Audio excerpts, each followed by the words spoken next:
Guano Cockings and Catafoli here yet again for another Trekyards mission briefing. Your Monday dose of fan film goodness. Well, this is the last episode of Fan Film Goodness, and we've picked a really interesting, hopefully, design, and something a little bit different.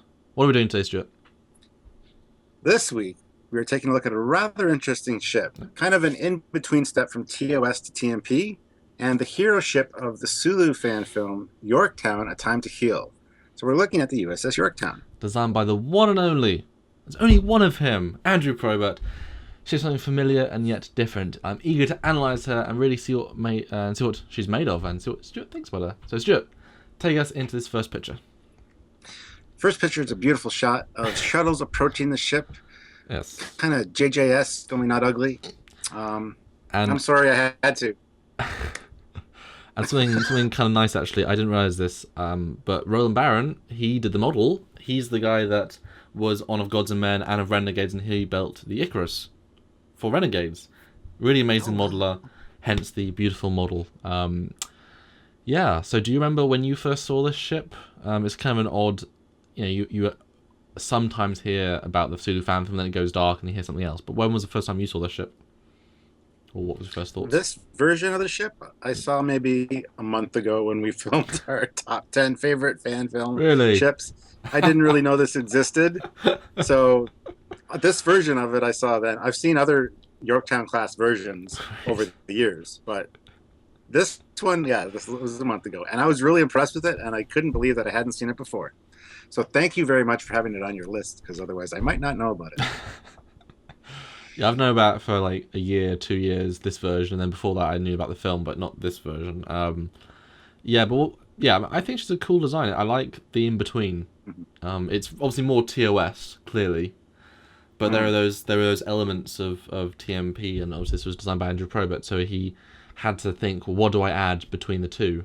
It's not a Phase 2 refit, it's something else, but I do like it. It's a cool looking ship, and I always love, with faster and softer battles, there's so many kit bashes, and they do just throw stuff together a lot of the time. And the term kit bash, this is very much a kit bash in the sense, but designers who really get Star Trek, like Andrew, like Rick, like John, they can kit bash something that they're not taking it in that way. They're trying to reintegrate familiar parts in a completely functional, stylistically working way. Just like they kit bash it, and then they slightly refine it just enough to make it fit beautifully. Yeah, instead of just slapping parts on. Yeah, we talked about Klingon Battlecruiser a couple of weeks ago from Renegades, and again, it's basically the same design as the Katinga, but boy does it feel new and interesting and everything. And so this, you can see that true integration. Like, it feels spot on with the timeline. Like, this should have been. And I've said this before, I wish Gene had more money. He could have shown multiple era-appropriate ships. The Saladin, Destroyer... Although Kenneth will be annoyed because they're not the same ship. But the Saladin, the Scout, and then, this as well as the Dreadnought. These ships should have been in that timeline. They should have been in the remastered. Or if we ever see, a proper fourth season, whatever, or Vic should be using them, other ships. Because that era is such a... When the truly amazing kit bashes, they look so good. And this is one of those, I think.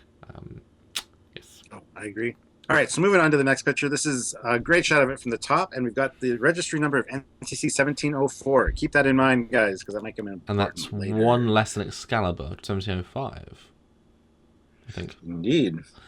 Well, it should be noted, too, that the Yorktown was originally a Constitution-class ship, and then it got damaged and refitted and turned into this. And I think that's even in the fan film as well. Yeah, because they've done... If I recall from the trailer. Yeah, exactly. They've done a teaser where they're flying and actually it's a Connie in it. Yeah. Okay, that makes sense. Like, I was confused why. But already you can see with this version, it's got the Impulse Crystal. Or the Impulse Drive, I should say. Very much Connie style saucer, although you've now got RCS thrusters, you've now got phaser ball turrets, and then the Impulse Crystal. I like it. Beautiful. I like it a lot too. It's like what a lot of people do with the Starfleet battles. Well, Starfleet battles, the Connies have the ball turrets and stuff, so it's kind of appropriate because you do need different firing arcs and stuff. So to actually see the ball turrets, I think is something that the original Connie was missing. and I think should have always been there. So I've always had that in my head that they always had the ball turrets. Well, they weren't invented yet. I mean, Yeah. But I mean, a lot of Constitution class style stuff. When you add these other era pieces, don't necessarily look good, but they lit this beautifully because it really shows a sleekness, and clearly this has more Aztecing than the classic Connie. I think. I mean, there is a bit more to it, so it feels the continuity of the texture of the ship in general. It feels like a progressive step, and therefore the pieces work, as well as the lighting. Like it looks more professional, and so I think really pulls it together for this shot. Mm-hmm. Yeah, Although, absolutely. I don't know how many good shots we can see of the engines, but those are interestingly different engines. Well, he's included the chiller grills on the outside, like on the refit. So you've lost the banner and the pennant and the registry number on the outside of the engine, because he's integrated like an early style of the chiller grills that you see on the refit engines. And if we see later too that the inner grills light up just like the refit as well. So it's just a step towards those next evolution of engines, I think. Yeah, but to lose the pennant and the registry on the side of a TOS style ship, it makes it look kind of odd. So I think that's why it looks kind of off. And also the coloration, and there's actually now hull detail. Like it again, it feels more robust, feels more technological. Yeah. So the next photo is, well, I hope you all know who that is. That's George Takei as Sulu, and as I mentioned in the intro, this is the Sulu fan film. Although that's more respect to the guys because it's probably going to be a great film in itself. But that's how people know it as. Yeah, I can't wait for it to be finished. It's been in development for quite a while, and there's lots of footage out there. But I really want to see the finished product. So yeah, it's good seeing Sulu back in his Sulu role. Yeah, as prime looking Sulu. I mean, this is yeah, it's good. All right, so the next picture is the Andrew Probert concept drawing for the redesign of the Yorktown. And there, too, you can really see the refit design influence on those engines. Much more so than on the actual finished model. Yeah, I think this is an interesting one because now you can sort of see the blue of the standard elements, but then he's put as grey all the little additions, and it does feel more as if they've strapped them to the hull. I don't mind that because a refit, that's a very natural thing to do. We're just going to add the new tech, but it does make it feel more detailed. And I do quite like the having the engines at that angle. It's just the right angle, gives it a different feel and it is basically a Constitution class, Yeah. Well, it gives it a much stockier stance and probably more maneuverable with the engines lower like that. Okay. Yeah, so. but yeah, it's one of those subtle things, but it took a bit of thought, like how do you really reinvent it? And I know the neck looks a little bit different and things, so it is different, but it's again, how do you reinvent the wheel? That's basically what this was, and JJ, they couldn't make a good looking version of the classic aesthetic, but this is a good looking version of the classic aesthetic. That's because it's Andrew Probert working on it. I mean, he's a genius. You can see all the little things he's not added here refit wise. You got the torpedo tubes, you've got the docking ports on the side of the secondary hull. Just subtle little things that really make sense real world wise, and that's why his designs are so spot on. I'm sure he enjoyed the challenge of going back and how do you make an in between, but not a phase 2, not something that really takes the best of both. Yeah, an interesting challenge because you could take it too far, but I like it. Yeah.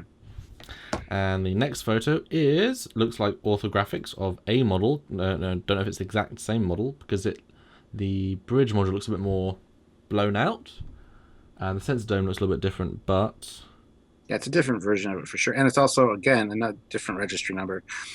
Right. It's NX 1470 now. Oh, okay. Again, pay attention to that one as well because there's a few different registries for the Yorktown. Unfortunately, this is the Yorktown class. Yeah, because the engines haven't got the different details. Still got pennons and stuff. So this might be the prototype. And it's got it hasn't got the ball turrets at the top. It's got the cage style black bars either side. So and the cage style engines. Yeah, so this must be a different. This probably is not the same. Well, it's interesting because does that imply that the Yorktown was designed by Andrew? Because the fan film was like the 1980s, so was that designed first, and then games took that as inspiration, and then these variations came off that? Because I can't imagine Andrew. I think maybe. Yeah, I can't imagine Andrew took the design from something else. Like I'm sure he was the originator. Although, interestingly enough, look at the impulse engines on the back of this saucer. They're very NX style, NX01 style. And somebody's corrected the turbo lift problem with the offset bridge, because the turbo lift thing at the back of the bridge is offset where it's supposed to be. Well, and he's given it a nice chunky extra part to it. I like that. Yeah, it's a very good version. I like it. A technical data. First Warp 8 capable ship Federation, carrying state-of-the-art Federation ship technology in 2230. That's pre Enterprise, which is 2245, I think. Because wasn't it at Battle of Axanar 2245? That's the same year as launch. So this was Axanar era ship if it's a canonical era, which is the best shielding engine, sensors, weapons of the time. Yeah, help. This ship help much to avoid the war with the Klingon Imperium. Managed to match the D6. Yes, there you go. This is meant to fit in. So this is the pre-Ares Ares. Yeah. Yeah, interesting design. An interesting take on it for sure. Yeah. I like it. I like it too. All right, so let's move on to the next one. This is from Star Trek Legacy. This is the Yorktown class from the game. Similar design style, a little bit different stylistically, especially with the struts and stuff. This one, of course, is the USS Washington, but it is a Yorktown class. And we thought it was worth including because Legacy's been around for a while, and it's a cool look. I really like this version. Yeah, TOS, there's only certain things you can do that most fans will accept as, that looks TOS, so they had to think, well, what do we add? Although, is this meant to be an NX battleship? Was this the NX era battleship? Was this meant to be a TOS era battleship? I think it's in between. But there's only set eras though, as the ship, as the. I think it's meant to be an NX class era. I think it is an NX era, yeah. There's a lot of design cues here that say that for sure. The TOS one, there's the Faunacell battleship, isn't there? For Legacy. So this is obviously meant to be that in between, because again, there's only 3 NX era ships. So this is a pretty interesting, big beefed up version. I like it. It works. And this one has the registry of NCC 403. Another registry number for a Yorktown class ship. 3 digits instead of 4 this time. And twice as old as the Pacific 201. Almost exactly double.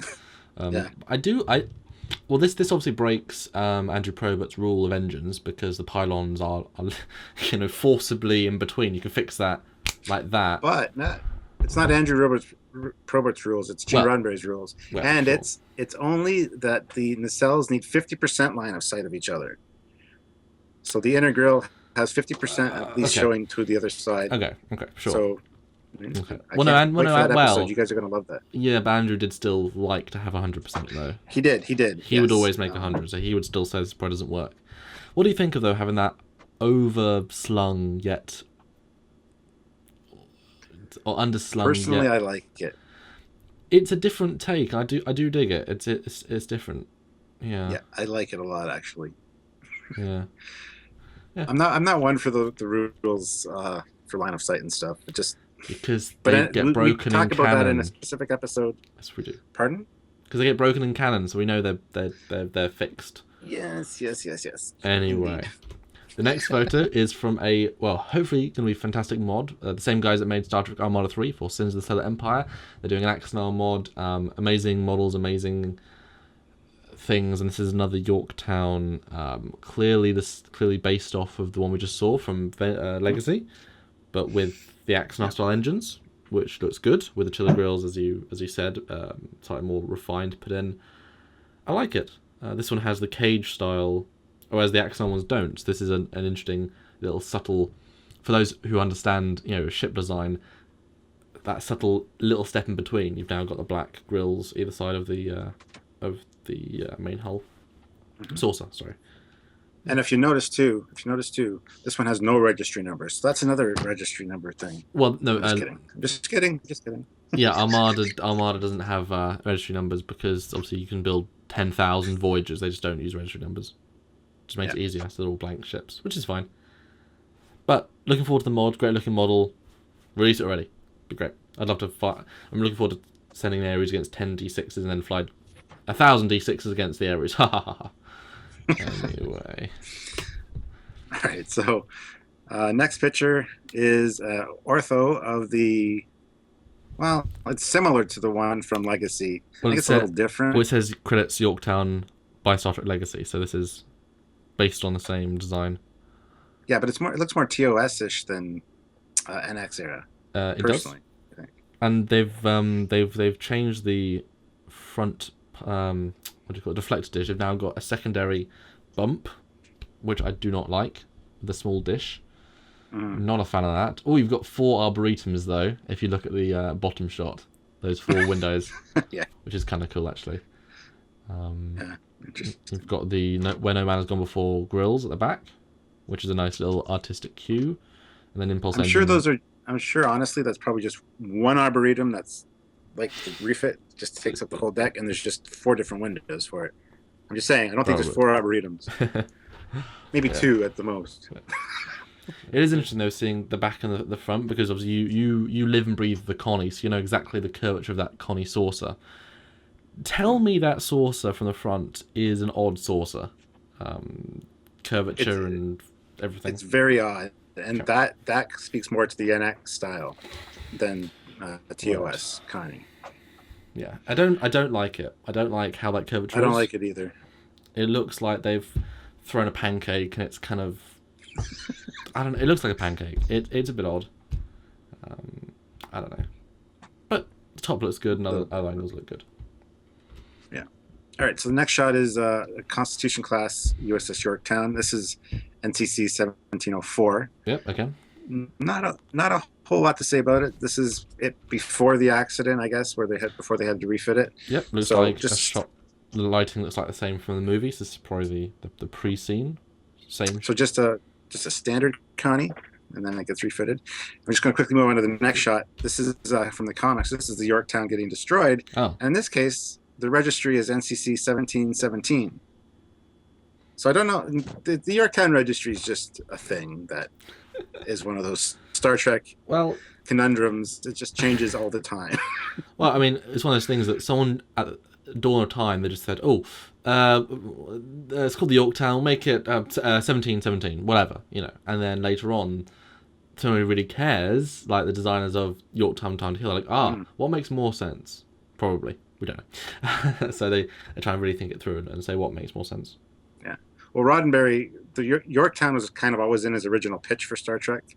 It was originally going to be one of the names for the main ship and all that. And he always kind of wanted it because he was a Navy man, and it's one of the famous ships. So Yorktown's always kind of been in Star Trek history in the background, even in Star Trek 3 or Star Trek 4, where they get the new Enterprise A.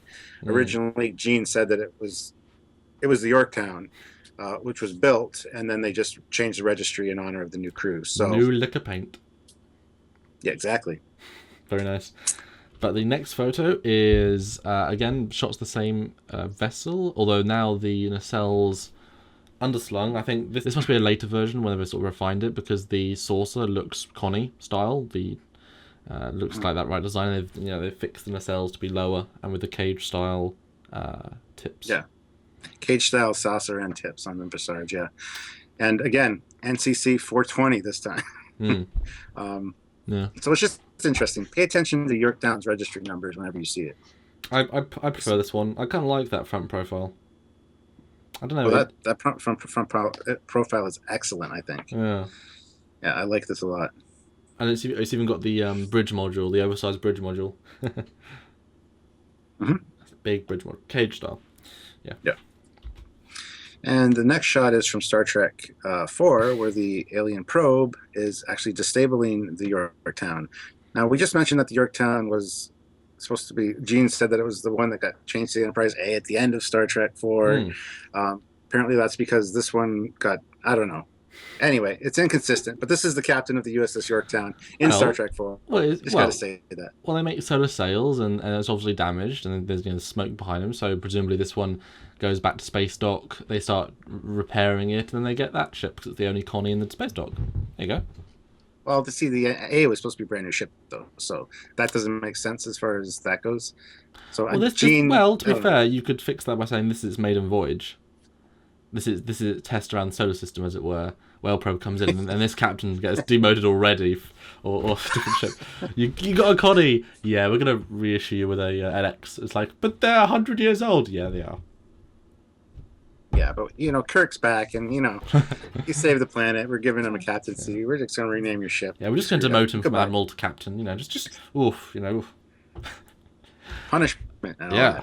Punishment at its finest. Anyway, the next photo is a dark shot. This is with just self-illumination of the Yorktown from Yorktown Time to Hill. We're back to that version. I love self-illumination. It always makes ships feel more interesting. But you put this in there. And honestly, in deep space, this is how it would look. This is pretty much all you'd see.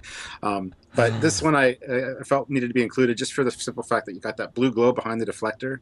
And the deflector now is a much more integrated feel between the dish and the refit version. I really love this version. I think Andrew did a great job on that. Yeah. And also the registry numbers and the banners being lit up. And also one thing you can really notice here is the inner chiller grills on the warp drive, very reminiscent of the refit. So those, lots to kind of see. Yeah. So those elements that we as ship lovers will be like, wow, those are all stylistic pieces from the refit, but everyone else will be like, oh, that looks good, which is works fine. But then the next photo is it with the full lighting, and it makes a difference. That chiller grill on the side of the nacelle now even looks bulkier. It goes down further than I thought. But it still works. And I do like that deflector. It's much neater. Mm-hmm. And those warp nacelles, the chunky bits on them, it's almost like it's an experimental prototype. They took the old nacelle and kind of retrofitted it, just attaching new equipment to test it out, and then that eventually evolves into the refit. So it's a nice design cue. They seem to have, if you look at the side of the saucer, they've got a red navigation light on the side of the saucer. Now that might be a mistake. It might just be visible through the hull. Nope. Even the Connie even had that. Actually, on the had one head? on the top. Really? One on the top, one on the side, one on the bottom. It's on my model. Yeah. That's not on my 3D models because I've never noticed that. You don't always see it, and it's not always included in everything. But I mean, on my 350, it's there. Although the ones on the top, the one on the top is red and green, but on the side and bottom they're white, and they flash. So they're not colored, but they are there on certain models, and they're even on there. You see the bottom one is white. It's just the top ones that are colored. Yeah. Never noticed it. Wow. All right, so this next picture, we get a shot of it from behind, which is interesting because, again, look at those impulse engines, very refit style. And bulkier, I think, with the middle piece. A little bit bulkier. And at the base of the dorsal, or the neck piece, you see I forget what it is, actually, but it's on the refit, the black bit. For the life of me, I can't remember what it's called right now, but again, drawing it towards that refit design. And again, on the engines here, you can see a lot of similarities. Although I think there must be some lighting issue because the neck is way whiter than the hull, but that's just a pro lighting issue. But how thin again, these are little subtle details that we're sort of picking apart here, but I think how thin the neck looks doesn't work as well stylistically with the impulse engines being bulked out. Makes it just feel that much thinner and that much less robust, whereas the refit, I know it has that better, sleeker feel. I disagree. I like the way this looks. You can't put the banner and the pennant on the side of the engines now, so they're not on the top, which looks, actually, that's a nice look. One thing the refit maybe should have had. I think that would have been kind of neat, because it doesn't have those on the top. But I like it. Is it just me, or is the at the back of the secondary hull, that navigation dome, is it just me, or is that, or the light dome, whatever, That's huge, right? Fairly big, yeah. Like oversized what it should be.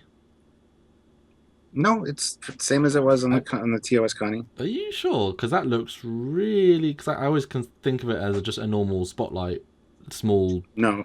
Again, if I go at my 350 model, you'll see it's pretty big. Yes, sir. Okay. Here, even here, I've got a little one here. See, it's pretty big. Okay. Focus. Okay. But yeah, that's okay. It's a big thing. I won't argue with the Connie master. But you shouldn't. I will not. On to the last photo, though. This is a nice beauty shot of it, sort of doing its thing. Looks a bit more Connie with this because you can't tell the angles of the engines. But yeah, it really highlights all the differences, all the improvements, and final thoughts. I think is a pretty neat looking ship. Oh, it's a great ship. Like Andrew did an excellent job on it, and to marry it with the refit aesthetic and the TOS is a great job. It's a great in between step. Yeah. Now, one thing I just got to point out real quick on the side there, are those like side-facing photon torpedo launchers on the bottom of that secondary hull? What are those red parts? No, because the front ones aren't lit up red, so I doubt that the side ones would be. Okay, well, I never noticed that before. Yeah, it's very interesting. I think that's probably a step too far though, because the refit didn't have that. So, although it's interesting, if this aesthetic still contains the Connie fields, that mean there are, because you can see there are 2 ports. Are there still forward-facing torpedo launchers in the navigational dome and then at the neck? Because that would really beef up this ship armament-wise. Interesting point. I don't know. Yeah, because we know it's got bull turrets, so why would you have lower slung phases? I mean, obviously you want them, but I mean, it's probably bull turrets as well, unless the bull turrets are only the top section, the bottom is still phaser grid. That is a question we'll have to ask, and we can actually bring the designer on for this ship, even though it's a... yes, and we should do a full episode on it, absolutely. We should get Yorktown some more press. Any last thoughts, Stuart? Great ship. I'm surprised I didn't see it earlier. I am too. Like I said, I was aware of Yorktown class, different versions of it over the years, especially in Legacy and whatnot, but I'd never seen this version of it, and this is by far the best one. And yeah, thank you for having it on your list so I could actually take a look at it. I probably would have ran into it eventually, but... You are more than welcome. And that is it for another Trekyards Mission Briefing Monday style. That is our month of fan film designs, and because of the variety show, we've already done Star Trek Online, we've already done fan submitted designs, we've done fan film designs. So next month or next week is start of another month of new things. We're not going to announce what we are doing yet. Some good ideas. But we have some good ideas. We're going to keep changing it up every month and give you a different feel and just something you might not have seen, because everyone knows the canon ships. These are some different new ships. But if you want to support the show, guys, you need to either do a one-time donation over at our website, trekyards.com. Click that huge donate button on the right-hand side and give us whatever you can, just a tip for saying thank you. Or if you want to be a regular supporter and really help us keep the show coming to you every week and have the confidence to expand the show, because we want to hit that $1,000 Patreon goal, because Fleet Yards will be regular, and we will feel like we can really keep the time coming in to do some amazing stuff, such as the 50th anniversary specials, which hopefully you either are enjoying because it's just come out, or it's not, but hopefully it is. But yeah, donate to our Patreon and just keep watching the shows, guys, because we love you, we love hearing what you think, and let us know what you think of this ship in the comments below. So until next week, another great ship. It's Commander Cockins and Captain Foley, and we will see you next time. Bye, guys. Bye, everybody.